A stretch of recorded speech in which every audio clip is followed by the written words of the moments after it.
أعوذ بالله من الشيطان الرجيم.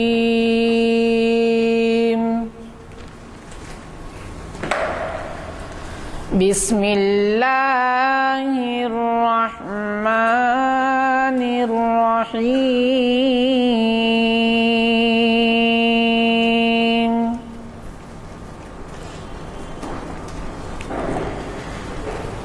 ألف لام ميم.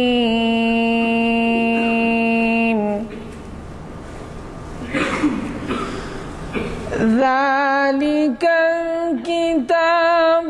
لا ريب فيه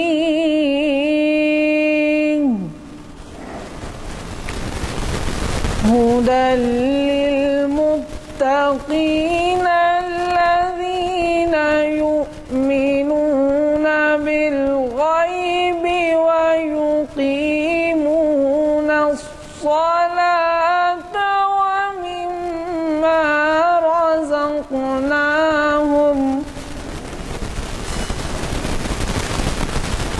ومما رزقناهم ينفقون. والذين يؤمنون بما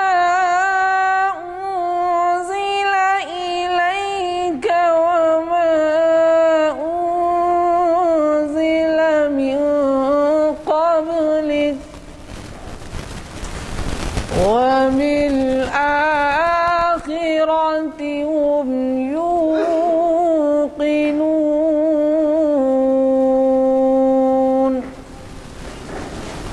صدق الله العظيم.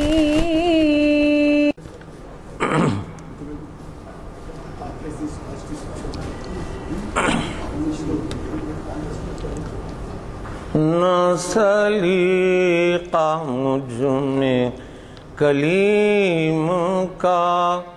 نہ قرینہ تجھ میں خلیل کا، نہ سلیقہ مجھ میں کلیم کا،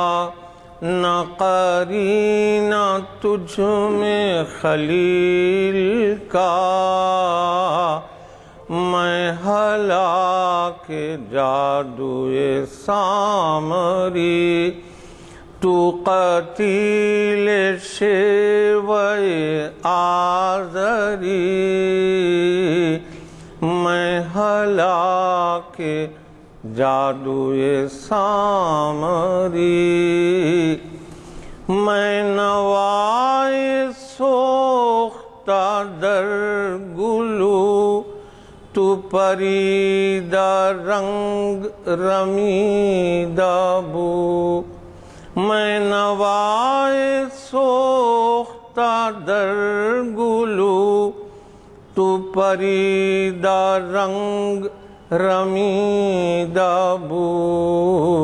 میں حکایت غم آرزو، تو حدیث ماتم دل بری، میرا عیش غم میرا شہد سم، میری بود ہم نفس عدم، تیرا دل حرم گروے عجم، تیرا دین خریدے کافری، دم زندگی رم زندگی، غم زندگی سم زندگی، غم رم نہ کر سم غم نہ کھا،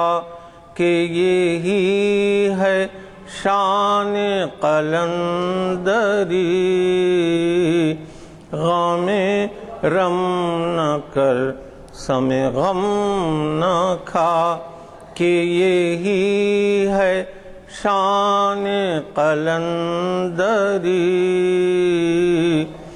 تیری خاک میں ہے شرر اگر تو خیال فقر و غنا نہ کر تیری خاک میں ہے شرر اگر تو خیال فقر و غنا نہ کر کہ جہاں میں نان شعیر پر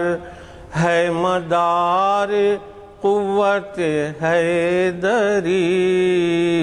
کہ جہاں میں نان شعیر پر ہے مدار قوت حیدری کوئی ایسی طرز طواف تو مجھے اے چراغ حرم بتا کوئی ایسی طرز طواف تو مجھے اے چراغ حرم بتا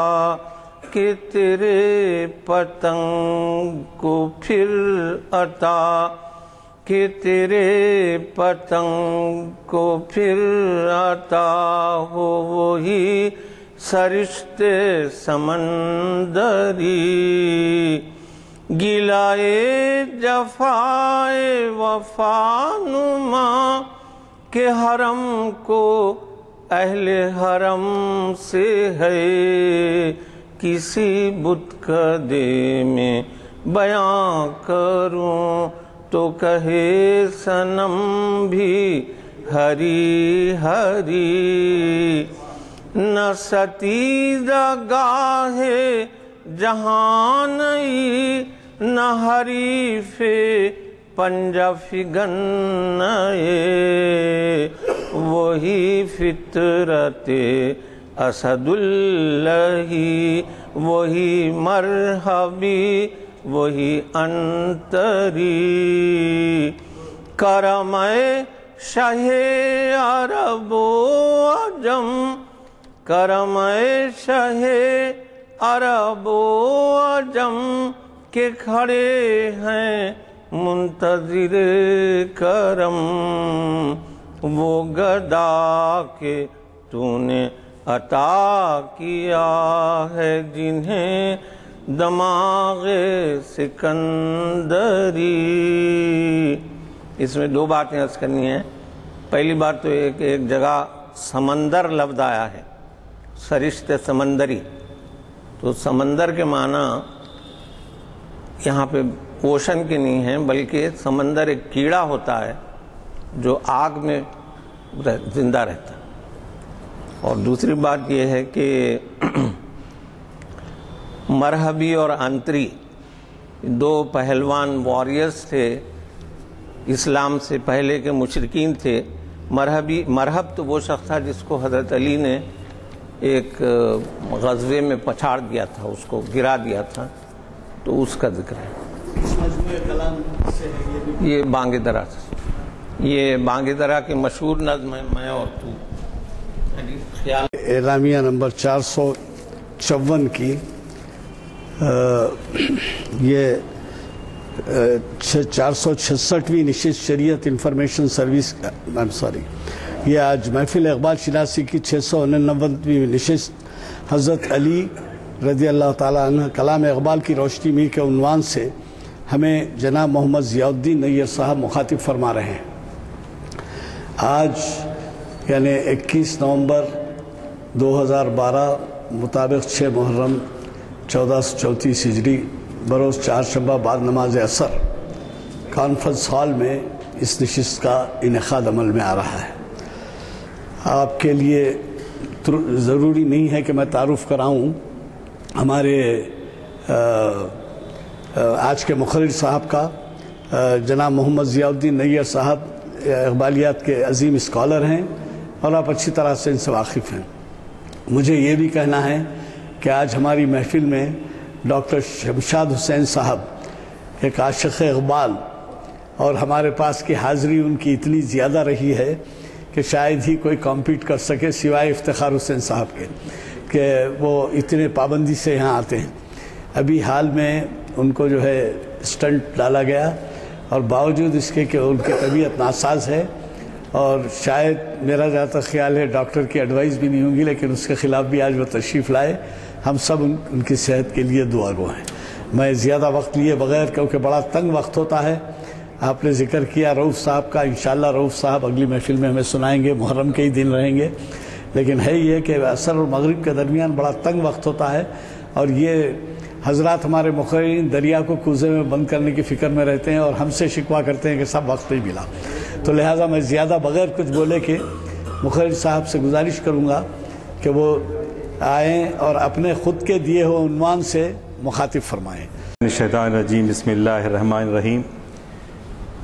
انا عرضنا الامانۃ علی السماوات والارض والجبال فابین ان یحملنها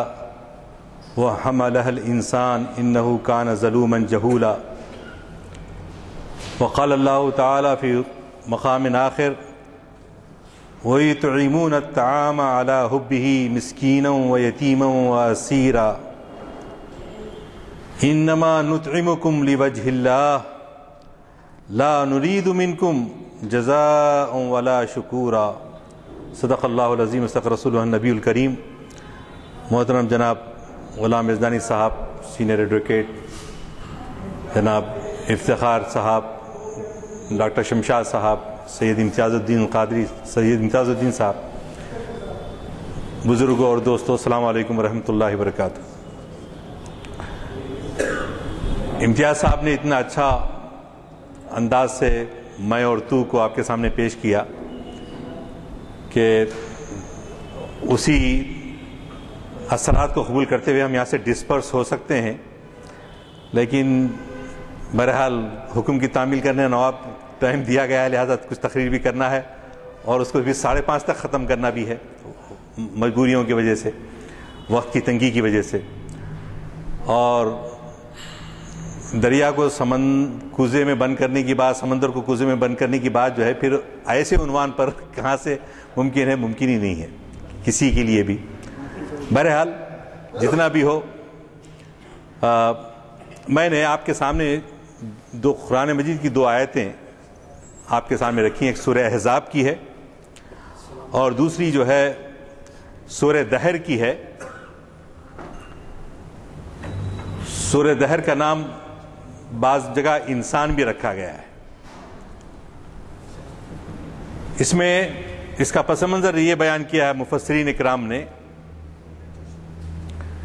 کہ ایک مرتبہ رسول کریم صلی اللہ علیہ وسلم کو اطلاع ملی کہ دونوں نواسے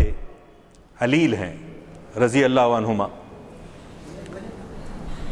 تو ان کی خیریت دریافت کرنے، ان کی صحت کے بارے میں معلوم کرنے کے لیے حضور جو ہے بی بی فاطمہ رضی اللہ تعالیٰ عنہ کے مکان گئے اور ان کی کیفیت معلوم کرنا چاہی، تو معلوم یہ ہوا کہ وہ علیل ہیں اور ان کی صحت کے لیے حضرت علی رضی اللہ تعالیٰ عنہ، بی بی فاطمہ رضی اللہ تعالیٰ عنہ اور ان کی خادمہ فضہ رضی اللہ تعالیٰ عنہ نے منت مانگی۔ جو منت مانگتے ہیں نا کہ اگر میرا یہ کام ہو گیا تو میں اتنے روزے رکھوں گی، یا میں روزے رکھوں گا، یا اتنی خیرات کروں گا، تو یہ خانوادہ رسول صلی اللہ علیہ وسلم کے گھرانے والے یہ نیت کی، ارادہ کیا کہ دونوں شہزادے صحت یاب ہو جائیں گے تو ہم 3 دن کے روزے رکھیں گے۔ تو روزے صحت ہو گئی اور نیت کے لحاظ سے پہلا روزہ رکھا۔ افطار کا وقت آیا تو حضرت علی رضی اللہ تعالیٰ عنہ نے روایت میں آتا ہے کہ کہیں سے قرض لیا تھا، جو لے آئے تھے، اور کہیں یہ بھی آتا ہے کہ آپ نے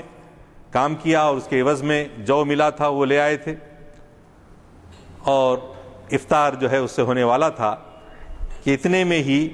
ایک مسکین آیا سائل، اور اس نے جو ہے مانگا کہ بھئی مجھے بھوک لگی ہے، تو جو کچھ گھر میں روزے داروں والوں کے لیے بنا تھا وہ اس کے حوالے کر دیا گیا، اور خود پانی پی کر گزارا کر لی۔ پھر دوسرے دن ایک یتیم لڑکا آیا، اسی وقت دوسرا روزے کا وقت ہے،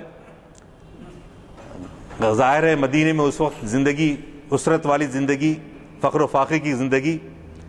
تو اس میں ایک یتیم سائل بن کر آیا اور یتیم کو بھی جو ہے وہ کھانا حوالے کر دیا گیا۔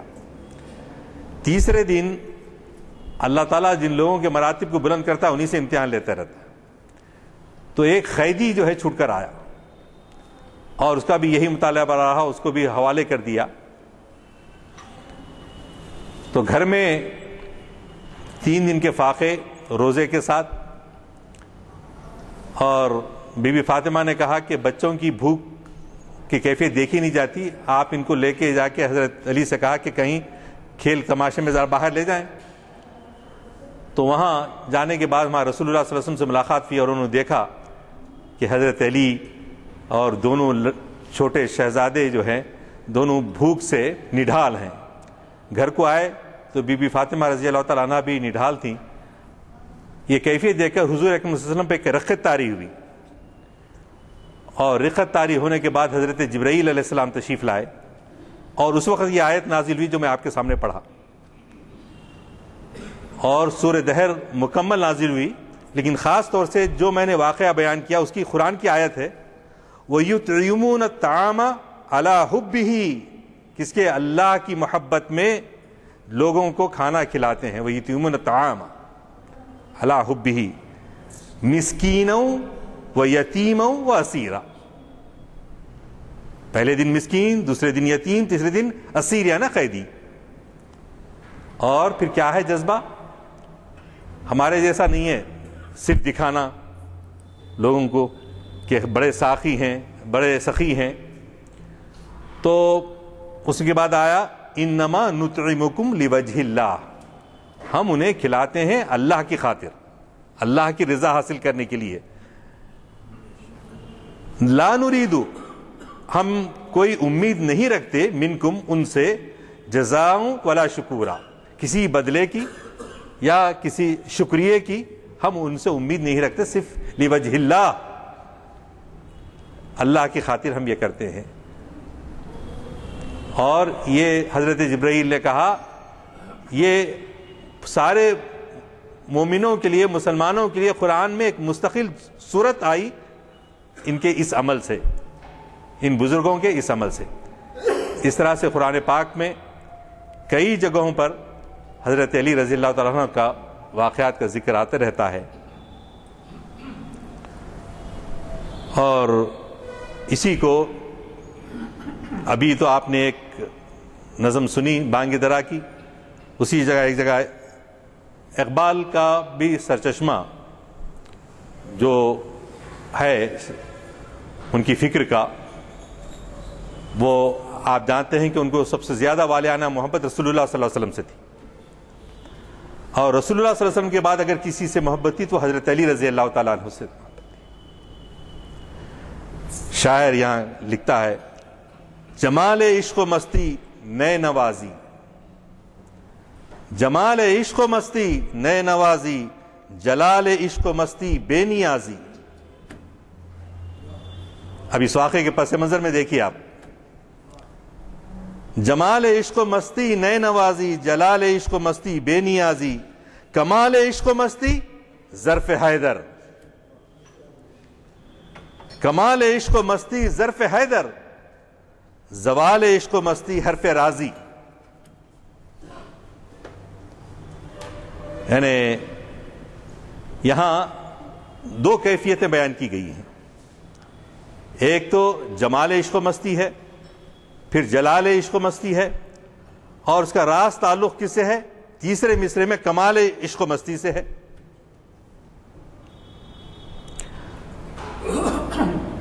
اور یہاں حرف راضی بھی آیا, تو یہاں سے اس سے مراد زوال عشق و مستی صرف حرف راضی سے کیا مراد؟ اقبال کے پاس آپ عقل اور عشق کے بارے میں کئی مرتبہ یہاں ان اجلاس میں سنتے رہے ہیں, اور مفکرین میں بحیثیت ایک اقبال کا جو گہرا مطالعہ تھا, خصوصاً آپ کو یورپ کے جانے کے بعد جو ملتا ہے,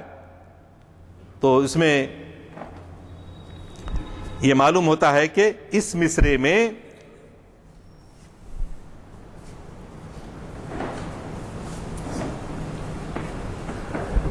تو اقبال کی فکر کی رسائی جہاں فلسفے کی گہرائیوں تک ہے, وہیں عشق و مستی کی بلندیوں پر تک ہے.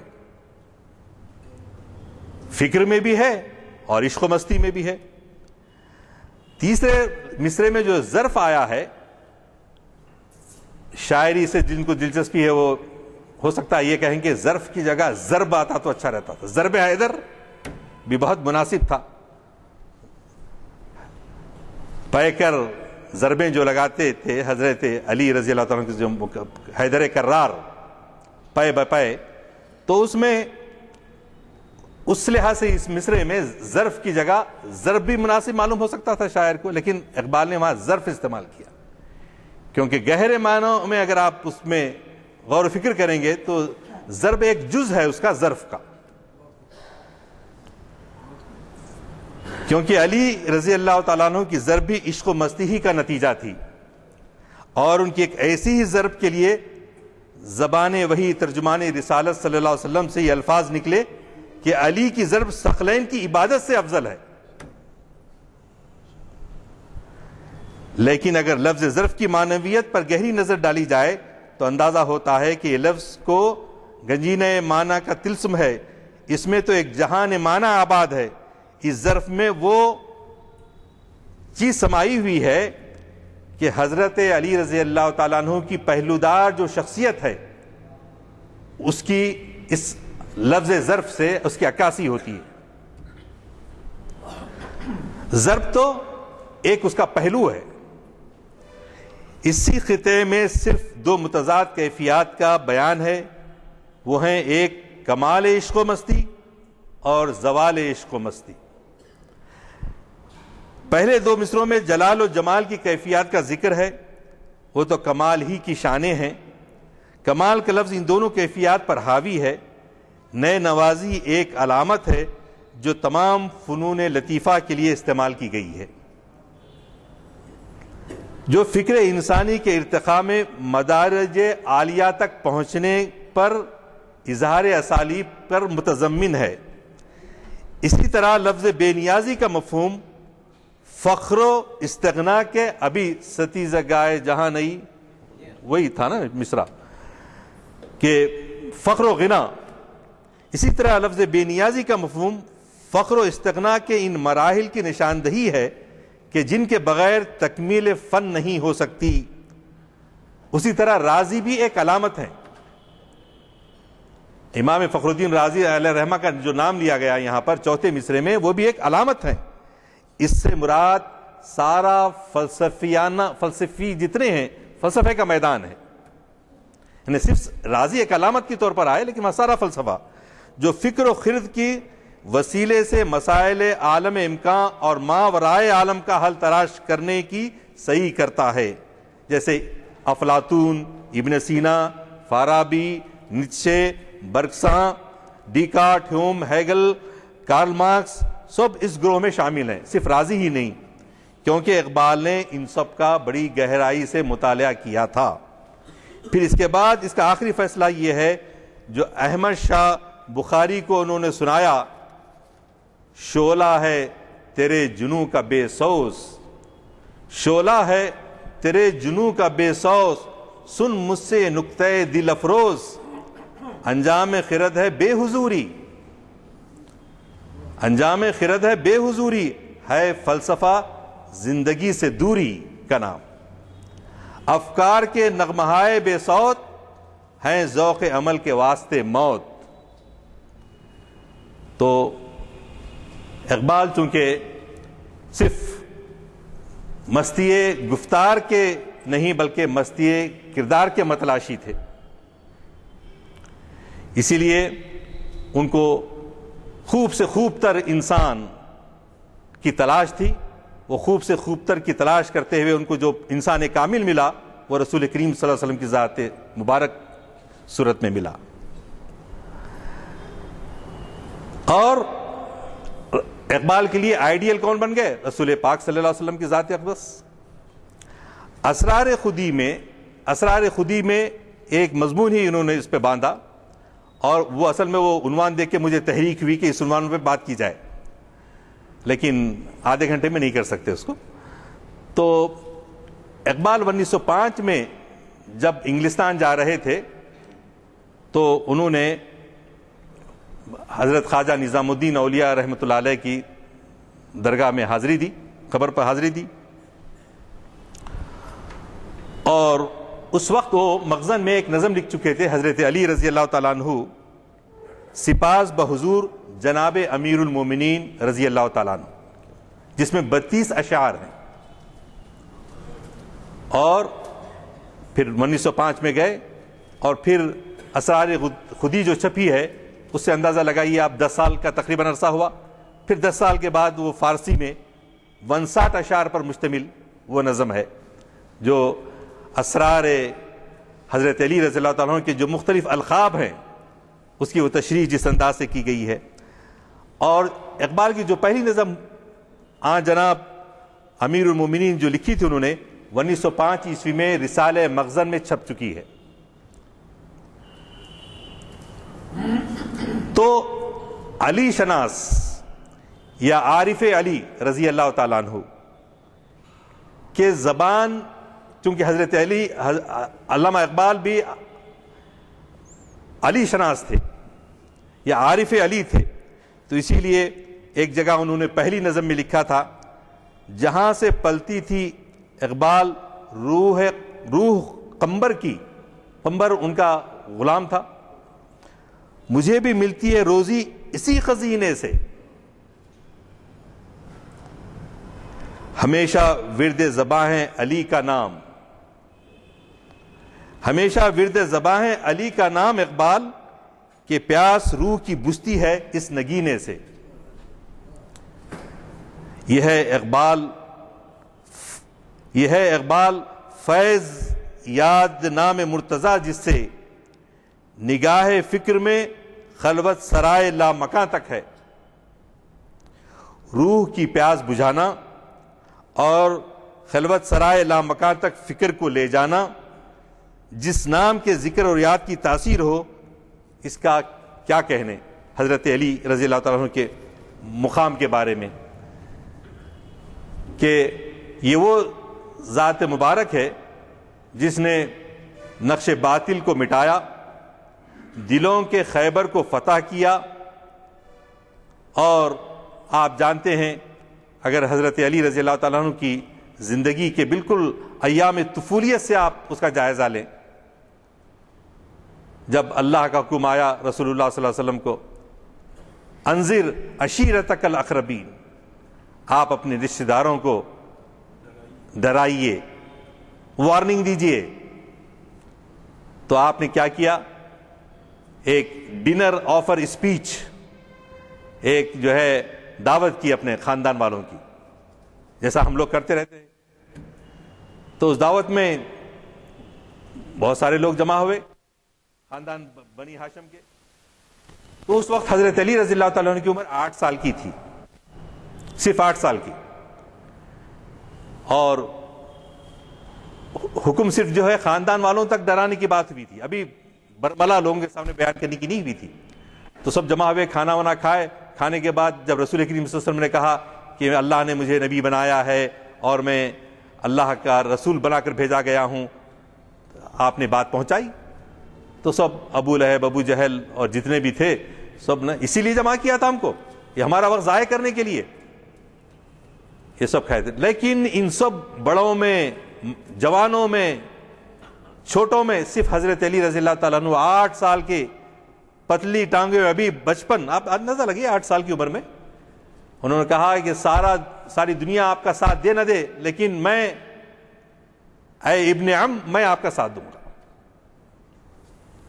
تو حضرت علی جو وہاں سے 8 سال کی عمر سے، اور آپ جانتے ہیں کہ اولین اسلام لانے والوں میں حضرت علی رضی اللہ تعالیٰ کا شمار ہوتا ہے، تو پھر وہ بستر ہجرت پر آپ کا آرام کرنا، اگر اقبال کی وہ نظم کے اشعار پڑھے جائیں تو اس میں یہ مفہوم بتایا ہے. اقبال حضرت علی رضی اللہ تعالیٰ کے بہت سارے جامع صفات شخصیت ذات ہے، اس کے آپ کے بہت سارے صفات سے آپ بہت متاثر ہیں، لیکن خاص طور سے 2 صفتوں کا بہت زیادہ زور ذکر کرتے ہیں اس نظم کے اندر اقبال. ایک تو حضرت ابراہیم علیہ السلام کی طرح بے خوفی، نار نمرود میں ان کو پھینک دیا گیا لیکن وہ مثل قلیل آتش نشینی، مثل قلیل آتش نشینی، یقین اللہ مستی خود گزینی، سنائے تہذیب حاضر کے گرفتار، غلامی سے بدتر ہے بے یقینی. تو حضرت ابراہیم علیہ السلام کا اسوہ، حضرت علی رضی اللہ تعالیٰ عنہ کا اسوہ میں اگر آپ دیکھیں گے، بستر ہجرت پر رسول اللہ صلی اللہ علیہ وسلم کی امانتوں کو دینے کے لیے کیسا بستر تھا؟ وہ ویسا ہی تھا جیسا وہ نار نمرود تھا، جس میں زندگی کو پورا خطرہ، بھرپور خطرہ تھا. تو یہ کیفیت سے. اور دوسری حضرت علی رضی اللہ تعالیٰ عنہ کی قوت، شوکت اور دشمن سے مقابلہ کرنا، جس طرح سے حضرت موسیٰ علیہ السلام کی کیفیت تھی، وہ کیفیت حضرت علی رضی اللہ تعالیٰ عنہ کے اندر بھی تھی. اس کا ذکر اقبال جو ہے بہت جگہ کرتے ہیں. مثال کے طور پر ابھی سمندر کا تشریح کرتے ہوئے امتیاز صاحب نے بھی آپ کے سامنے بتایا، اور پھر وہ انتری مرحب کا ذکر بھی ہوا. تو وہ ان لڑائیوں کے اندر اگر آپ سب سے پہلے غزوہ بدر کو لے لیں، دشمن 313,000، اس میں سے پھر اس وقت جو کیا ہوتا تھا، پہلے شخصی لڑائی ہوتی تھی. تو ان شخصی لڑائیوں میں عتبہ بن ربیعہ، اس کا بھائی شیبہ اور اس کا بیٹا ولید، یہ تینوں آگے آئے، اے ہمارے سے مقابلہ کرنے والا کوئی. تو حضور اکرم صلی اللہ علیہ وسلم نے کسی اور کو نہیں، انصاریوں میں سے نہیں، اپنے خاندان سے ہٹ کر نہیں، بلکہ اپنے خاندان ہی میں سے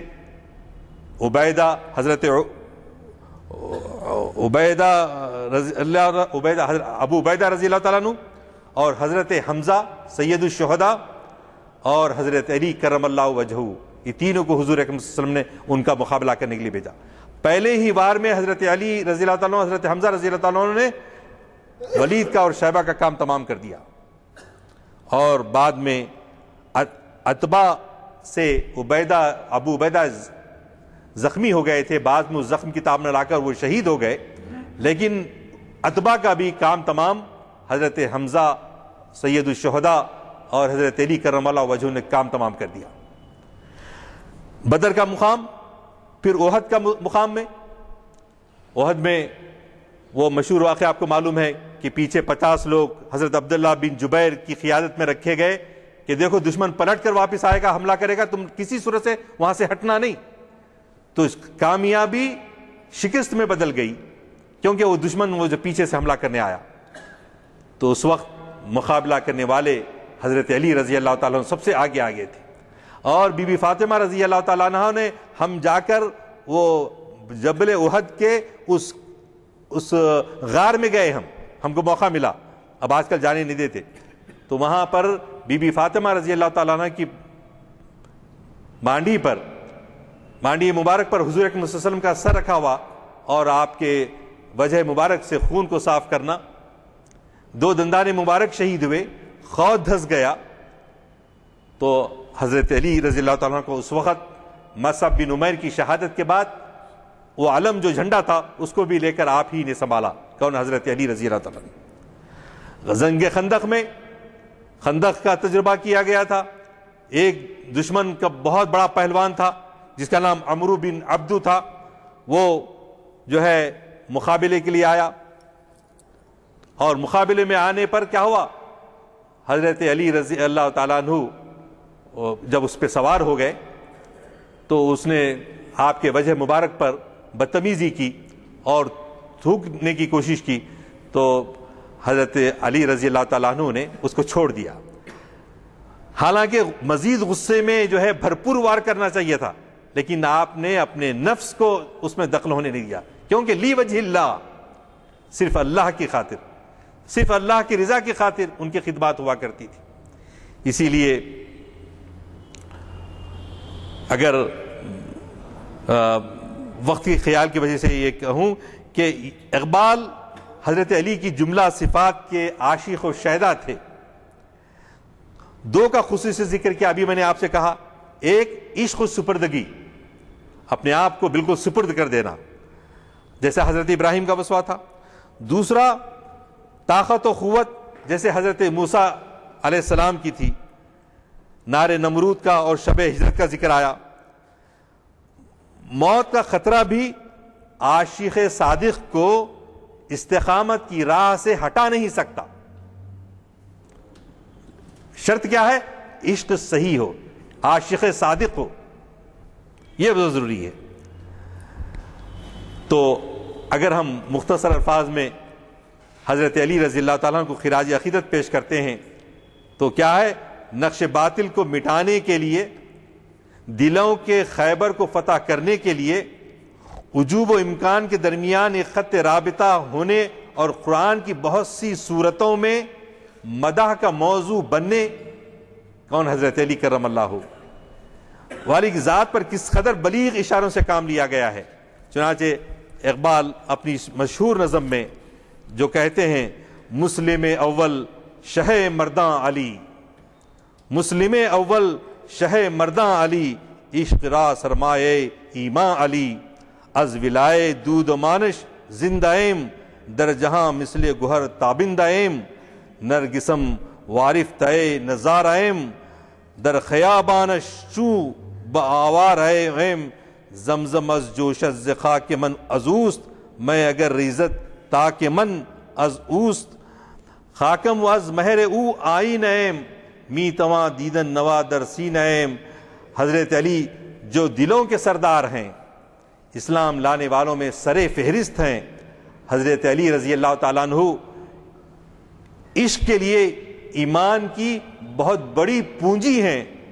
عشق حق میں حضرت علی اپنی مثال آپ تھے، اسی لیے انہیں ایمان کا سرمایہ کہا جاتا ہے۔ علامہ اقبال اس دوسرے شعر میں جو کہتے ہیں کہ مجھے حضرت علی کے خاندان والوں سے بڑی محبت ہے، مجھے شدید محبت،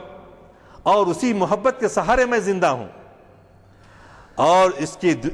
اس کے نتیجے میں دنیا میں موتی کی مانند چمکتا ہوں، کیونکہ اس کا پرتو، ایمان کا وہ پرتو جب مجھ میں آیا اور میں اسے اشعار کہتا ہوں، اس کی وجہ سے میری زندگی ہے، مجھے جو شہرت ملی ہے۔ علامہ نے ان سے اپنی بے حد عقیدت کا اظہار کیا ہے۔ ایک جگہ کہتے ہیں، میں نرگس ہوں، یعنی میں نرگس کی صورت نظارے میں کھویا ہوا ہوں۔ نرگس کا جو پھول ہوتا ہے ایسا معلوم ہوتا ہے کہ بس ایک مستی اس پر چھائی ہوئی ہے، جی، جیسے وہ کسی طرف وہ دیکھتا ہی نہیں ہے، اس میں محو ہے، کھویا ہوا ہے، مستغرق ہے، پورے استغراق میں ہے۔ اس حوالے سے علامہ نے ان کی ذات میں اپنی محویت کی عکاسی کی ہے۔ جس طرح سے نرگس اپنی محویت میں کھو جاتا ہے، اسی طرح وہ حضرت علی رضی اللہ تعالیٰ عنہ کی ذات اقدس کو دیکھ کر اپنی محویت کی عکاسی کی ہے انہوں نے اس طرح سے۔ اور یہ کہ جس طرح خوشبو اپنے مخصوص حلقے سے وابستہ اور منتشر رہتی ہے، اسی طرح علامہ بھی اس مبارک خاندان سے وابستہ ہیں۔ اگر میری خاک سے زمزم کا چشمہ پھوٹتا ہے تو یہ حضرت علی ہی سے محبت کے سبب ہے، اور اگر میری تاک یعنی انگور کی بیل جو ہے سے شراب ٹپکتی ہے تو یہ بھی اسی باعث ہے۔ شراب بولے تو شراب حقیقت ہے یہاں، مطلب یہ کہ علامہ نے چشمہ زمزم کی تلمیح کے حوالے سے گویا یہ کہنا چاہا ہے کہ انہوں نے جو اپنی شاعری میں پیغام دے کر سوئی ہوئی مردہ قوم میں ایک نئی روح پھونکی ہے، یہ سب اسی محبت و عقیدت حضرت علی اور ان کے خانوادے سے جو ہے اس کا نتیجہ ہے۔ شراب سے مراد شراب معرفت ہے۔ میں خاک ہوں، علامہ فرماتے ہیں کہ میں خاک ہوں اور حضرت علی سے محبت کے نتیجے میں آئینہ صفت ہو گیا ہوں، چنانچہ میرے سینے میں آواز کو دیکھا جا سکتا ہے۔ محبت و عقیدت کا اظہار نئے استعارے میں گویا اس محبت کی وجہ سے وہ آلودگیوں سے پاک ہو کر مصفہ باطن ہو گئے ہیں، ان کے باطن کی پورا مصفہ ہو گیا ان کا باطن۔ ان کے مبارک چہرے سے، کس کے؟ حضرت علی رضی اللہ تعالیٰ عنہ کے مبارک چہرے سے حضور اکرم صلی اللہ علیہ وسلم نے اچھا شگون لیا۔ ملت اسلامیہ کو ان کے شکوہ اور دبدبے کے باعث عظمت ملی، یعنی حضور اکرم صلی اللہ علیہ وسلم نے حضرت علی کے چہرے بشرے سے یہ جان لیا کہ ان کا وجود اسلام کے حق میں مفید ہوگا، اور پھر واقعات نے یہ بات ثابت کر دی۔ اور انہی کے بہت 59 اشعار کی نظم ہے، یہ تو کچھ میں نے 4-5 اشعار کا ترجمہ آپ کے سامنے پیش کیا، لیکن حضرت علی رضی اللہ تعالیٰ عنہ کے خدمات میں آپ جو دیکھتے ہیں کہ ابتدا میں خلافت کے سلسلے میں حضرت ابو بکر صدیق، حضرت عمر فاروق، حضرت عثمان غنی کو بنایا، کبھی بھی آپ نے نعوذ باللہ کچھ اپنا ایسا یہ نہیں کیا، انتشار نہیں پیدا کیا، پورے صبر کے ساتھ آپ اس کو جو ہے برداشت کرتے رہے۔ اور یہ بھی معلوم تھا کہ حضرت علی رضی اللہ تعالیٰ عنہ کو کہ آخر وقت جب لوگوں نے کہا کہ آپ اپنے بیٹے حضرت حسن رضی اللہ تعالیٰ عنہ کو اپنا جانشین بنا کر جائیے، تو حضرت علی نے کہا میں وہی کرنا چاہتا ہوں جو رسول اللہ صلی اللہ علیہ وسلم کی سنت رہی ہے، آپ لوگ اتفاق کریں بنائیں یا نہ بنائیں، میں کچھ وصیت نہیں کروں گا۔ تو یہ بے نیازی کی جو کیفیت ہے، اقتدار اور حکومت، اس کی کسی بات کی ان کو پرواہ نہیں تھی، اسی لیے وہ جیسا ایک جگہ شعر آتا ہے، علامہ کہتے ہیں خیرہ نہ کر سکا مجھے جلوے دانش فرنگ، سرما ہے میری آنکھ کا خاک مدینہ و نجف۔ تو حضرت حضور اکرم صلی اللہ علیہ وسلم سے جتنی شدید محبت آپ کو تھی، حضرت علی رضی اللہ تعالیٰ عنہ سے بھی آپ کی شدید محبت تھی۔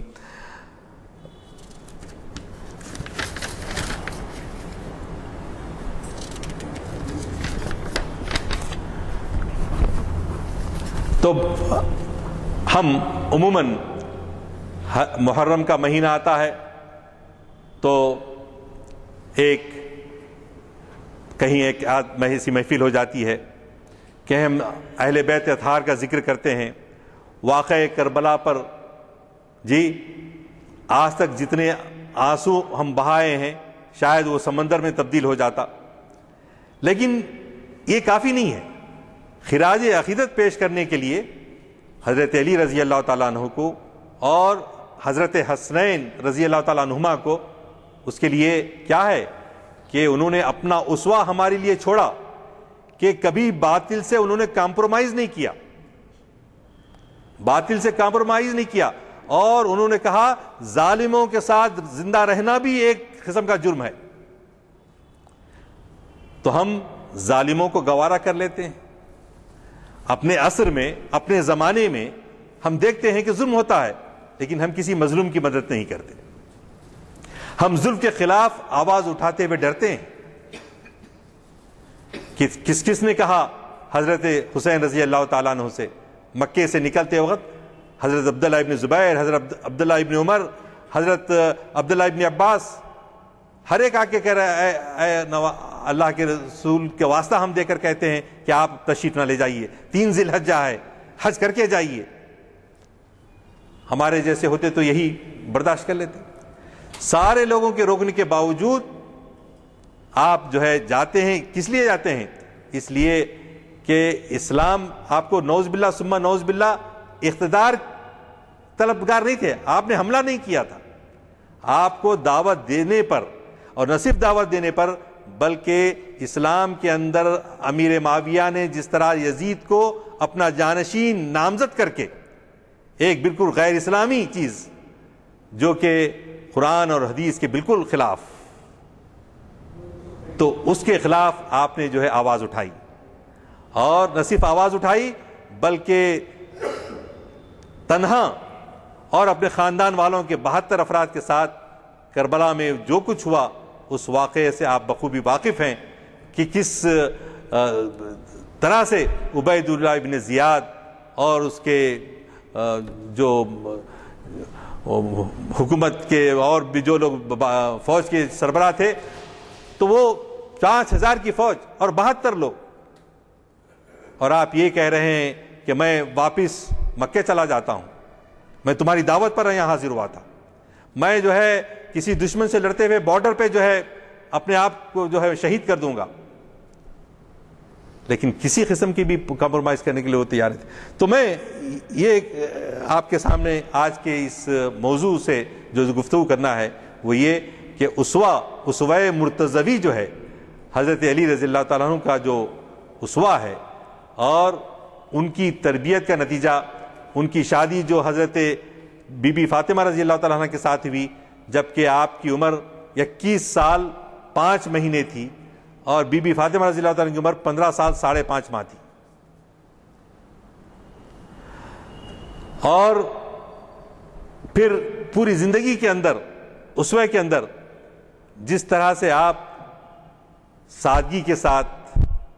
آپ نے زندگی کو گزارا ہے، کبھی یعنی پیٹ بھر کر کھانے کے لیے کبھی ان کو روٹی میسر نہ ہوئی، لیکن کیا اللہ میاں کے پاس یہ آپ یہ سمجھتے ہیں کہ ان کا مرتبہ نہیں تھا؟ آج کی پوری دنیا کی دولت کو بھی ایک جگہ جمع کر کے ان کے فخر و استغنا کے مقابلے میں رکھ دیا جائے تو وہ بالکل ترازو کا پلڑا جو ہے ایسا اوپر ہو جائے گا، حضرت علی رضی اللہ عنہ کا فخر و استغنا جو ہے نیچے اس کا وزن جو ہے۔ تو یہ ہم عقیدت ضرور رکھتے ہیں، عقیدت ضرور رکھیں، لیکن عقیدت کے ساتھ ساتھ ہم کو اپنے عمل میں حلال و حرام کا جو معیار حضرت علی مرتضیٰ کے پاس تھا، حضرت حسنین کے پاس تھا، بی بی فاطمہ کے پاس تھا، خناعت پسندی جس انداز سے تھی، ان تمام چیزوں کو ہم اپنی زندگی کے سامنے رکھیں۔ آج ہمارا مطمع نظر کیا صرف بن گیا ہے، صرف جتنی دولت ہو سکتا ہے کمایا جائے، جتنی دولت ہو سکتی کمایا جائے، عیش و عشرت کے دامن سے اگر آخری خطرہ بھی ہم نچوڑ سکتے ہیں تو نچوڑنے کی کوشش کی جائے۔ یہ منشا حیات ہو گیا ہے، اور ان کا منشا حیات کیا تھا؟ صرف رضا الہی۔ کیوں؟ کہ ان کے پاس آخرت پر یقین تھا، آخرت پر یقین تھا، اسی لیے وہ پیسے دے دے کر معاویہ خریدتے تھے، لوگوں کو منہ بند کرتے تھے لوگوں کا۔ حضرت علی سے کہا گیا آپ بھی دولت استعمال کیجئے، تو بلکہ دوسروں کی تو دور کی بات ہے، اپنے حقیقی بھائی حضرت عقیل کو ان کا قرض تھا اور انہوں نے مطالبہ کیا کہ بیت المال سے مجھے کچھ مدد دی جائے۔ حضرت علی نے کہا میں آپ کی مدد نہیں کر سکتا، بڑے بھائی ہے۔ تو انہوں نے وہ کیمپ پہ چلے گئے جہاں ان کو بہت ساری جو ہے دولت سے نوازا گیا، وہ کیمپ میں چلے گئے، جانے کے باوجود بھی مگر حضرت عقیل کی بھی جرت کیا رہتی تھی۔ ایک وقت امیر معاویہ نے ان سے مذاق کر کے کہا کہ عقیل، ابو لہب تمہارا چچا تھا، تو چھٹتے انہوں نے کہا حمالۃ الحطب آپ کی پھپھی تھی، یعنی برجستگی کے ساتھ ان کو وہیں پر جواب دیا، لاجواب کر دیا۔ تو یہ لوگ جو ہے اس کا مطلب یہ نہیں ہے، اجتہادی غلطیاں ہوئیں، اجتہادی غلطیاں ہوئیں، لیکن اس کے باوجود ان بزرگوں کا احترام ہم کرتے ہیں۔ احترام کے ساتھ ساتھ عقیدت میں ہم صرف جیسا کہ اقبال کہتے ہیں کہ ہم صرف جو ہے مستی گفتار نہیں ہو بلکہ مستی کردار ہو، تو وہ کردار ہمیں پیدا کرنے کی ضرورت ہے۔ جب تک یہ نہیں ہوگا سینہ پاک علی جس کا امانت دار تھا، اے شہ ذی جاہ تو واقف ہے ان اسرار کا۔ وآخر دعوانا الحمدللہ رب العالمین۔